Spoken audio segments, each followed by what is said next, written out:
To be honest, I didn't know anything about coffee. I loved drinking it. At that time, I was living outside Seattle in a place called Gig Harbor. There were at least 5 drive-through coffee places in our town. And all I knew was that every time I'd pass by, there would be a line of cars waiting to get their coffee. And I mean, I was one of them. I'd get coffee at least once a day, sometimes twice. And that was at a time in my life when I had young children, toddlers, and babies in car seats. And to be able to drive through to get my coffee and not have to get my kids out of the car was the best thing ever. It was a way of life out in Seattle. I'm originally from the East Coast, and what I'd notice is that the little coffee shops never made it back. And even in that decade plus that I was living on the West Coast, every time I'd visit my family back in New York, I'd think, they're still not here. It's interesting. And I thought, one day, I'm going to open a bunch of these tiny coffee houses on the East Coast. And then in 2016, the timing was right, and I did it. It started with this little trapezoid.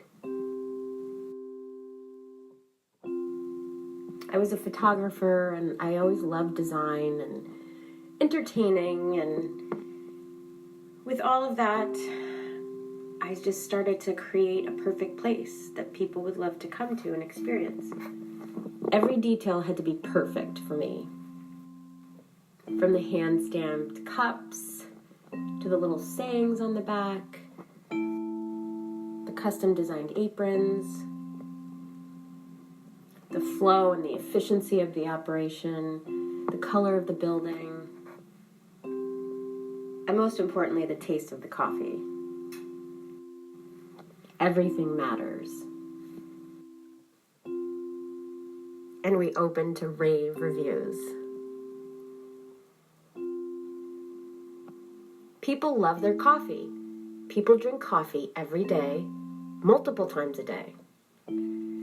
But it's about more than the coffee.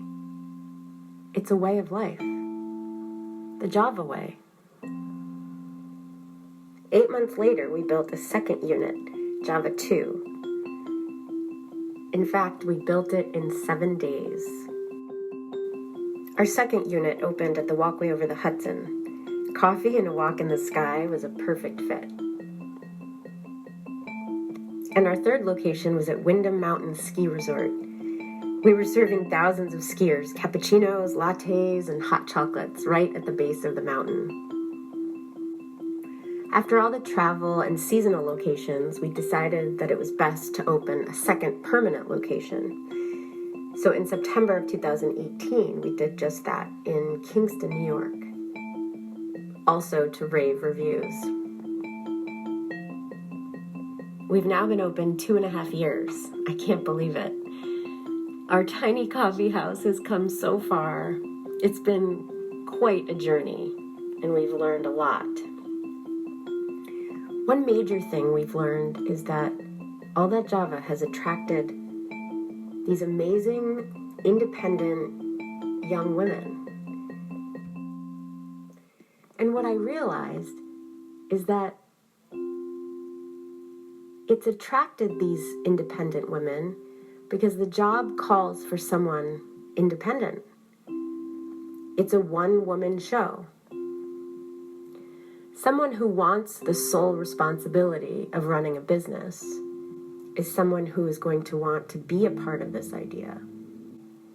And I thought, if I could do this for myself and have created this tiny coffee house and this brand, I thought I could empower other women, hundreds of women, thousands maybe.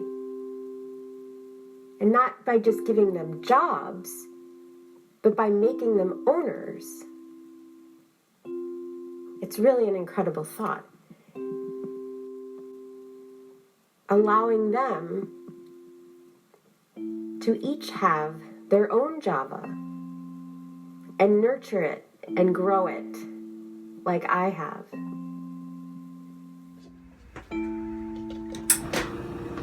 So we are proudly introducing an All That Java franchising program built just for women.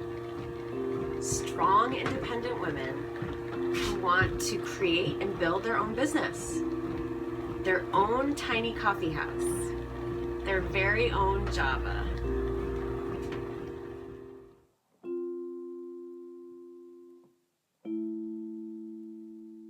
Usually south, so I usually go to get a Poughkeepsie or whatever, but I just was passing by, I need a coffee, so. Oh, great. Well, thanks for stopping in. Yeah.